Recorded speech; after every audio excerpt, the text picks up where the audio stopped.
अस्सलामुअलैकुम। इस वीडियो में हम उन ड्रग्स की बात करेंगे जो गाउट की ट्रीटमेंट में दिए जाते हैं। अब मैं गाउट की एज सेल्फ ज़्यादा बात नहीं करूँगा क्योंकि हमें पता है गाउट क्या होता है। फ्रॉम आवर सेकंड ईयर की नॉलेज, गाउट हमें पता है कि जब भी आपके बॉडी में ड्यू टू एनी कंडीशंस अगर आपने ज़्यादा क्या कहते हैं डाइट रिच इन प्यूरिन्स ले लिया हो या किसी भी वजह से आपकी बॉडी में यूरिक एसिड के लेवल ज़्यादा बढ़ जाए, हाइपर यूरिसीमिया हो जाए, उसकी वजह से होता क्या था कि जो मोनोसोडियम यूरेट क्रिस्टल्स होते थे वो फिर जाके आपके जॉइंट्स में जाकर डिपॉजिट करने लग जाते थे। एंड वहाँ पे जब वो डिपॉजिट हो जाते थे फिर वो वहाँ पे जाके इन्फ्लेमेटरी प्रोसेस शुरू कर दिया करते थे। जो यूरेट क्रिस्टल्स डिपॉजिट होते थे फिर कुछ की ग्रैनुलर सेल्स जाते थे, न्यूट्रोफिल्स को जाते थे उनको उन यूरेट क्रिस्टल्स को फेगोसाइटाइज करने, तो उससे एक इन्फ्लेमेटरी रिएक्शन प्रोड्यूस होता था जिसकी वजह से आपकी जॉइंट्स में पेन, रेडनेस, स्वेलिंग और टेंडरनेस होती थी। और ये ज़्यादातर जो इसकी क्लिनिकल प्रेजेंटेशन होती थी वो जो फर्स्ट बिग टो का जो जॉइंट होता है मेटाटार्सोफेरेंजियल जॉइंट, वहाँ पे ज़्यादा क्लिनिकली नजर आता था कि वहाँ पे सबसे ज़्यादा स्वेलिंग हुई हुई होती थी गाउट में। तो गाउट ये होता है। अब हम उन ड्रग्स की बात करेंगे जो गाउट की ट्रीटमेंट में दिए जाते हैं। तो ट्रीटमेंट ऑफ एक्यूट गाउट के लिए कुछ ड्रग्स होते हैं और ट्रीटमेंट ऑफ क्रॉनिक गाउट के लिए कुछ ड्रग्स होते हैं। एक्यूट गाउट में हम एनसेड्स देते हैं, कॉर्टिकोस्टेरॉइड्स देते हैं और कॉल्चिसिन मेन देते हैं। कॉल्चिसिन का काम ये है कि कॉल्चिसिन अभी हम पढ़ेंगे वो यूरेट के जो आपका जो यूरिक एसिड के लेवल्स उनको कम नहीं करता, लेकिन वो जो इन्फ्लेमेटरी रिएक्शन हो रहा होता है, जो पेन की सेंसेशंस आ रही होती हैं, उनको एक हद तक रोकता है। एनसेड्स हम इसलिए देते हैं क्योंकि एनसेड्स हमें पता है ये साइक्लोऑक्सीजनेस पाथवे को इनहिबिट करते हैं, उससे इनका एंटी इन्फ्लेमेटरी इफेक्ट होता है, बाकी इनका एनाल्जेसिया इफेक्ट भी होता है। कॉर्टिकोस्टेरॉइड्स भी हम इसलिए देते हैं क्योंकि वो अगेन इनका कॉर्टिकोस्टेरॉइड्स का एंटी इन्फ्लेमेटरी इफेक्ट होता है। और जो एनसेड्स है, एनसेड्स में ज्यादातर इंडोमेथिसिन को प्रेफर करते हैं कि वो दी जाए, और कॉर्टिकोस्टेरॉइड्स को अगर तो लेट्स सपोज कोई एक या दो जॉइंट्स अफेक्टेड हो तो फिर हम कॉर्टिकोस्टेरॉइड्स को डायरेक्टली इंट्रा आर्टिकुलर एडमिनिस्ट्रेशन के थ्रू हम उन जॉइंट्स में दे देते हैं। या कभी कभार हम क्या करते हैं, अगर हमें सिस्टेमिक वो चाहिए, वाइड स्प्रेड जॉइंट की इन्वॉल्वमेंट चाहिए, तो फिर वो कहते हैं सिस्टेमिक कॉर्टिकोस्टेरॉइड्स यूज करते हैं जो कि फिर वाइड स्प्रेड जॉइंट की इन्वॉल्वमेंट्स में मतलब यूज होती हैं। तो ये एक्यूट गाउट का बस ये रखना है कि इसमें हम एनसेड्स देते हैं, एनसेड्स में इंडोमेथिसिन, कॉर्टिकोस्टेरॉइड देते हैं और कॉल्चिसिन देते हैं। और क्रॉनिक गाउट के ट्रीटमेंट के लिए हम ज़ैंथीन ऑक्सीडेज इनहिबिटर्स देते हैं। ज़ैंथीन ऑक्सीडेज क्या करता था, ये इन दो स्टेप्स पे यूज होता था। हाइपोज़ैंथीन को ज़ैंथीन और ज़ैंथीन को यूरिक एसिड में कन्वर्ट करता था। जब हम इसके इनहिबिटर देंगे जिसमें हम एलोपिरिनोल और फेबुक्सोस्टैट देते हैं तो वो इन प्रोसेस को इनहिबिट कर देंगे, जिसकी वजह से यूरिक एसिड नहीं बनेगा। जब यूरिक एसिड नहीं बनेगा तो उसके लेवल्स नहीं बढ़ेंगे। और अगर ऐसा कि ये ज़ैंथीन ऑक्सीडेज इनहिबिटर्स काम नहीं कर पाए देन हम यूरिकोशोरिक एजेंट्स देते हैं जिसमें हम प्रोबनेसिड देते हैं। और यूरिकोशोरिक एजेंट्स इनका काम क्या है कि ये जो यूरिक एसिड होता है उसकी ज़्यादा से ज़्यादा एक्सक्रीशन करवाते हैं।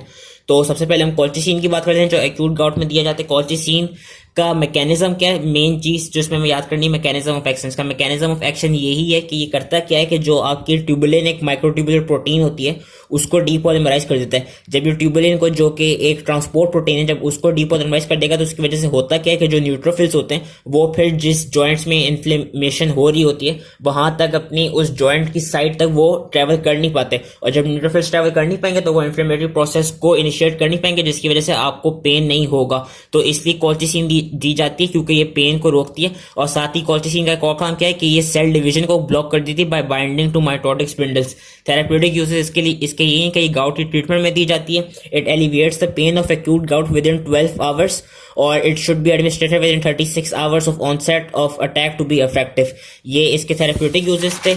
इसकी जो फार्माकोकाइनेटिक्स है वो हमें इतना याद करने की जरूरत नहीं है कि ये जो है ओरली एडमिनिस्टर किया जाता है, रैपिडली एब्जॉर्ब हो जाता है। फिर लिवर में जो CYP साइटोक्रोम P450 का 3A4 एंजाइम होता है वो इसको मेटाबोलाइज करता है। फिर बाद में ये ड्रग आपका यूरिन में एक्सक्रीट आउट भी हो सकता है अनचेंज फॉर्म में। इसके एडवर्स इफेक्ट्स हम याद करने हैं। एडवर्स इफेक्ट्स कॉल्चिसिन के क्या है, नोजिया, वॉमिटिंग, एब्डोमिनल पेन और डायरिया।